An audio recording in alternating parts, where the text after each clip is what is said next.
Friends నమస్తే అండి. ఈరోజు మనం 10th క్లాస్లో ఉన్న వ్యుత్పత్తి అర్థాల గురించి నేర్చుకుందాం. అనగుడు, పాపం చేయని వాడు పరిశుద్ధుడు. అధ్యయనము, గురువు దగ్గర క్రమ పద్ధతిలో నేర్చుకునుట. అమరుడు, మరణం లేనివాడు.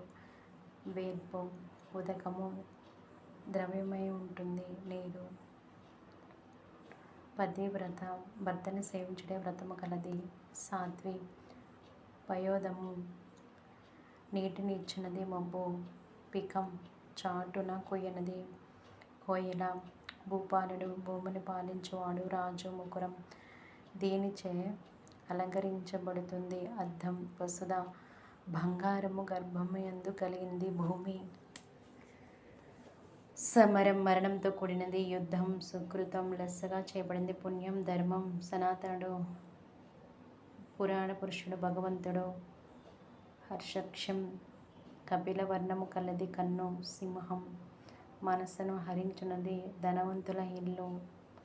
ఫ్రెండ్స్, ఇవి చాలా చాలా ఇంపార్టెంట్ 10th క్లాస్లో ఉన్న వ్యుత్పత్తి అర్థాలు. బాగా నేర్చుకోండి ఫ్రెండ్స్.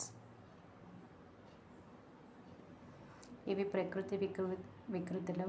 అద్భుత, అంబురం, ఆసక్తి, ఆసక్తి, ఆహారం, ఓహిరం, కన్య, కన్య, కష్టం, కస్తి, గృహము, గీము, గుణము, గణము, దైవము, దయము, నాట్యం, నటువ, నిత్యము, నిత్యము, నిత్యలు, పంక్తి, బంతి, పక్షి, పక్కి, పుణ్యము, పుణ్యము, పయస్సు, పాలు, ప్రకృతి, పగది, ప్రాణం, పానం, బ్రహ్మ, బొమ్మ, బిడాలము, పిల్లి, భాష, భాష.